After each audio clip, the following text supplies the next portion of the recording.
KNN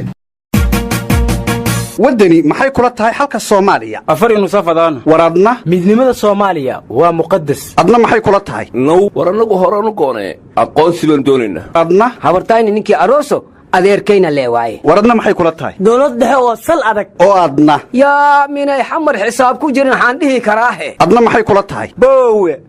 federaal ina adeeray adigana qoondada dumarku waa geedka go'an warbal dadkan eega oo xagee loo kala socdaa war maxaad ula yaabaysaa dadku waa kala maane oo duceeyay allay leedahay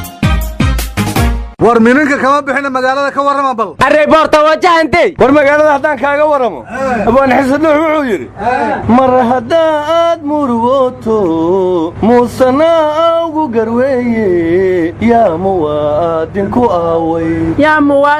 aaway intaan ku hor fadhidaba waa muwaadiniina ma ajnabi yaa ma jooga mar fadhigiisad muwaadin ku noqotay awal ma adan ahayn war ma haysaane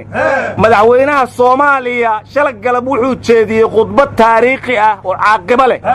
ولا يبلنا وحو كمري دولده ومدحوينها كيا inay dawlad wanaagsan tahay ya waa runtiisa madaxweynuhu markii la doortay buu dhaartay laba jeer inuu dhaartana ma war mar kale hadii la doortay miyuu dhaaranayn war warka iga dhaxgelinayna dhageysta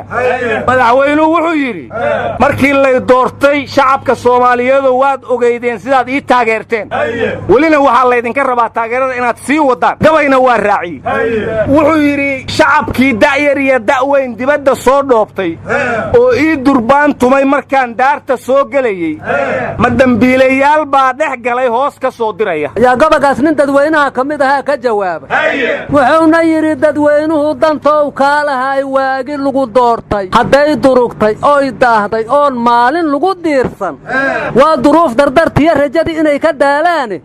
in lagu durbaan tumay doraadeen miyay noqotay war mid kala asna wuxuu yiri madaxweynahan dooranno loo durbaan tumayay ma dambiilayaal baa u yimid nagu dubaynaya warnimayo shalay banaan baxidii dhacayay oo dhaxmaray booliskii bajaajleedii tuugada ku dhax dhuumatay madaxda dhan ee dawladda hadashay laba qof ayay tacsiinayeen dadka dhintana waa 8 qof marka waxaan la yaabanahay madaxdu labadii markii ugu horeysay la dilay kaliya miyay og yihiin war waa dawaqdeene soo ma dhici karto inaan madaxda loo sheeginba warnimayo wiil yar oo saqiir ah saaka su'aali weydiiyay wuxuu yiri adeerow bajaajley iyo booliisa dagaalamayaan maqlay bariyahaane ma laba beelood ba warnimada nin farata la yiraahdaa shirbayo wuxuu yiri manfacadoon ya mootalay hadii la maago ways mutaan ayaamahan dagaal baa socdiyo nabaro tuuriyaahe dhalin mootalay iyo haduu booliska islaayay dadweynuhuna ulaamiyada qiiq ka kicinayo alla ilaahay sidoo shacabku rubay wali ma haysaane intaasan ku soo koobayayana si badin ya intaasaad nagu badisay warkaaga ma raba idageyso aniga waxaan dhihi lahay wixii dhintay waa dhinteen waana duugisay Allahu naxariisto aanada tira dabadooda waa la qabtaahe wixii nool hadda hala daryeelo waa intaas tiriya waxaan ku sii dari lahaa ninkii dhintay dhulkow gaale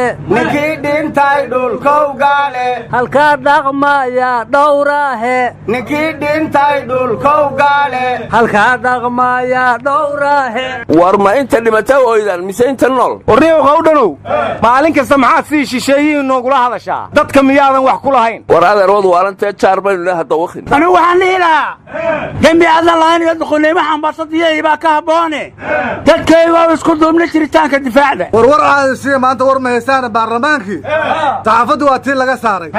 shaqaalii baarlamaanka waa lagu daro maanta iyagana banaanka la geeyay war meeshii yaa kabalyeerika baarlamaanka laftiisa waxa la yiri telefoon haduu ku soo dhac ma qaban kadib mana diri kartiin waxa kale la yiri 2 daqiiqo ka badan su'aashiisu ma dhaafi karto xildhibaanka marka baarlamaankii hadii la caburiyay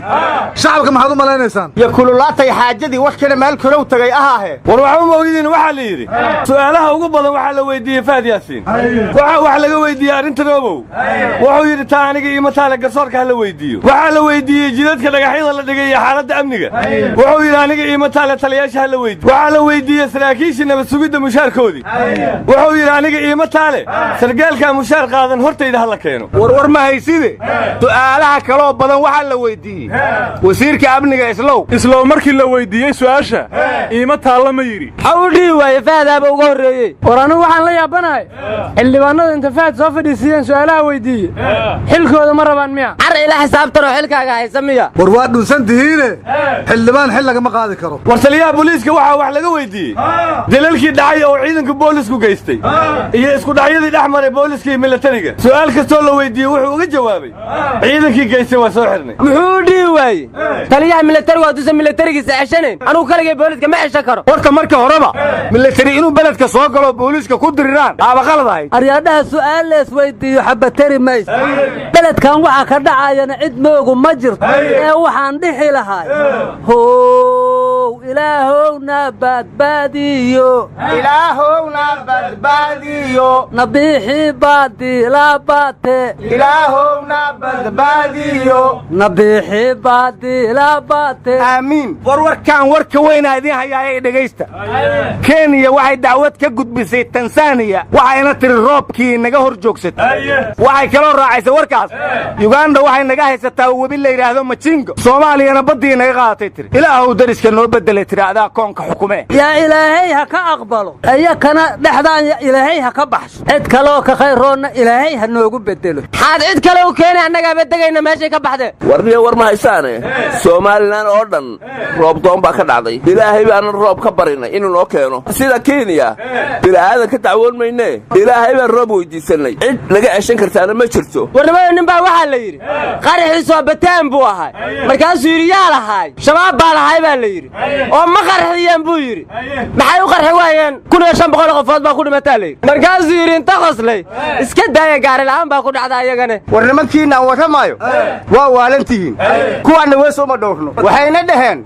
haddaad waalantihiin ununa weesa noo ma dhowrnaay haddaad waalantihiin ununa weesa noo ma dhowrnaay ununa weesa noo ma dhowrnaay